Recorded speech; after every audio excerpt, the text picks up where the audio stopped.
Well, now we're going to enter into a round of 5-minute questions. I will begin, and then I'll turn it over to the ranking member next. I'm going to begin talking about China, communist China. They're increasingly escalating their illegal course of aggressive and deceptive practices throughout the West Philippine Sea. Chinese state-directed maritime actors regularly ram, shadow, block, encircle, fire water cannons at, and use military-grade lasers against Philippine civilian ships and military vessels. Chinese Coast Guard sailors have brutally attacked Filipino sailors with knives and other weapons. In February 2026, the Philippine Navy reported record-high swarms of Chinese maritime militia vessels and the use of aggressive tactics to prevent the Philippines from establishing a presence in its own exclusive economic zone, or EEZ. The ranking member and I witnessed this coercion firsthand when we flew over the West Philippine Sea in a P-8 during our CODEL to the Philippines last year. The Chinese military illegally challenged our flight in an effort to drive us and the Filipinos out of the EEZ. In response, the Philippines has adopted a strategy of assertive transparency to expose Communist China's bad actions to the world in real time. However, Manila faces significant pushback from Beijing's propaganda and disinformation machinery, which is often able to publish false accounts of maritime incidents before the Philippines can.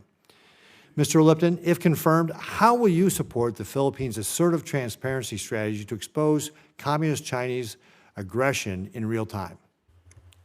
Senator, thank you very much for that question. First and foremost, I support the ironclad alliance with the Philippines. I am aware that the Philippine strategy, of that Philippine strategy, and I will work with Washington to determine the embassy's responses. Great. What steps will you take to ensure the U.S.-Philippines alliance restores deterrence against Communist China's ICAD activities generally? In general, China is the bully in the room. My goal would be to confront China's unlawful expansion and aggressive behavior. I will continue to support U.S. competition with China. We must compete with China from a position of strength. The Philippines have been targeted by a surge of state-sponsored cyber attacks aimed at critical infrastructure and a sophisticated cognitive warfare campaign involving AI-enabled deepfakes. These campaigns are designed to fracture the U.S.-Philippines alliance and undermine public trust in defense officials by spreading manufactured narratives of a proxy war.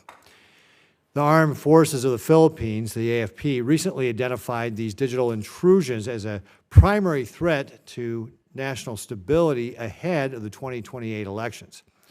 The recent U.S.-Philippines bilateral strategic dialogue prioritized efforts to modernize the Philippines' cyber defenses.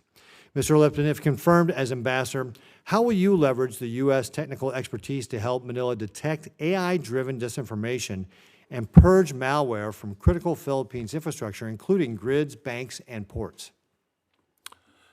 Senator, thank you very much for that question.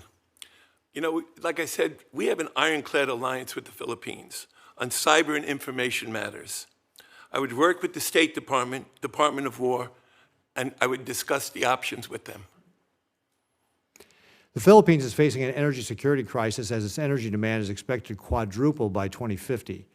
Following the July 2024 activation of the 123 Agreement for Civilian Nuclear Cooperation, the U.S. has recently funded a $2.7 million feasibility study for small modular reactors, or SMRs, and established a control room simulator within the Luzon Economic Corridor. Additionally, there are growing opportunities for U.S. LNG and ethanol exports as Manila seeks to diversify its energy mix and meet higher biofuels mandates. Mr. Lipton, how will you use the newly established Luzon Economic Corridor and the February 2026 bilateral strategic dialogue commitments to prioritize U.S. nuclear technology, LNG infrastructure, and agricultural exports as the preferred choice for the Philippines' energy independence? Senator, thank you very much for that question. I understand electricity costs are high and oil is hard to come by. I believe nuclear energy, it has a lot of potential in the Philippines. If confirmed, I'd look to American energy suppliers to partner with the Philippines. Yeah, that's going to be particularly important to make sure that, again, as we look to do economic development with the Philippines, we're also helping them with their energy needs to be able to support those new industries we're bringing there. So thank you, Mr. Lipton. With that, I will turn it over to the ranking member. And I will defer to the ranking